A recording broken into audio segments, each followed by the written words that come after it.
As most of you all probably don't know, this week is Stuttering Awareness Week.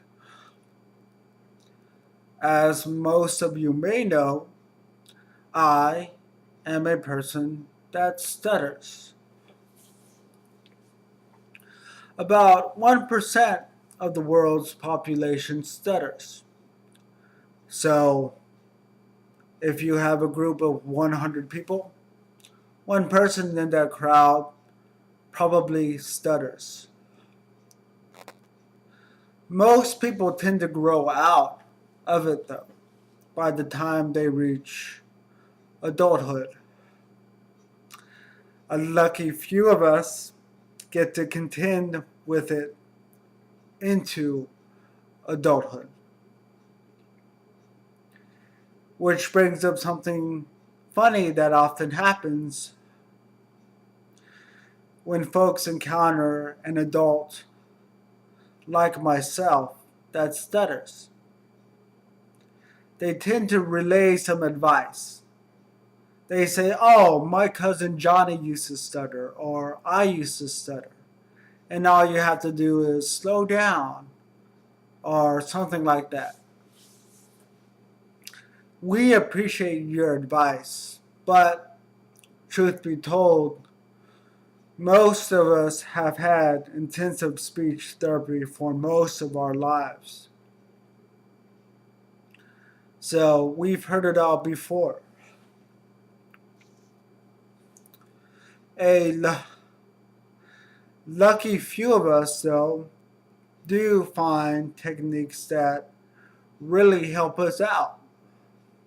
But as you can imagine, as lifelong stutterers, it takes some time because, after all, we are retraining ourselves how to breathe, how to speak, and also how to look at ourselves. Because you can imagine that having a stutter for most of your life can have some effect on how you look at yourself and what you think you are capable of. I know it did for me.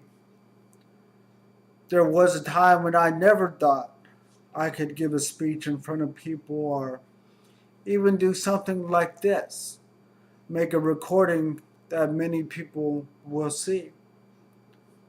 So it's a gradual and ongoing process.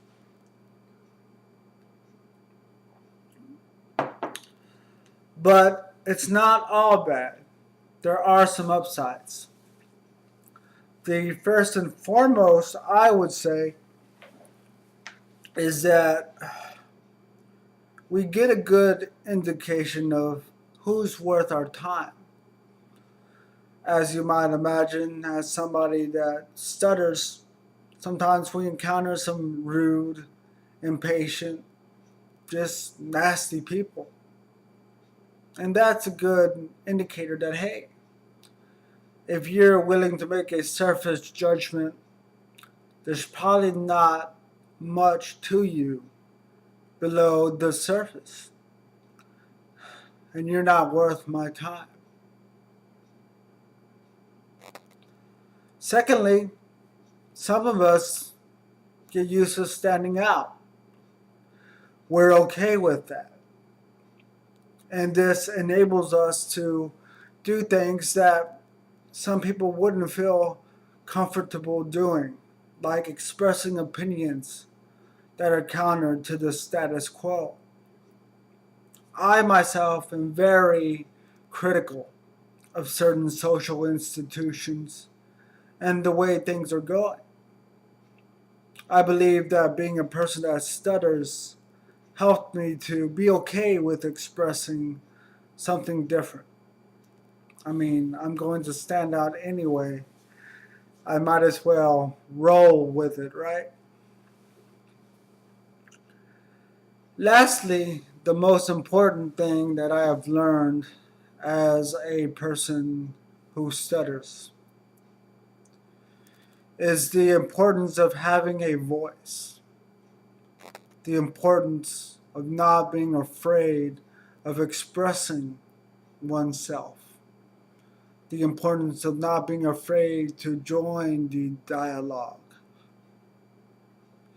Because we all have something important to say, and we were given a voice for a reason, to convey our feelings, our thoughts, to connect with people around us, and share a little bit of ourselves with others.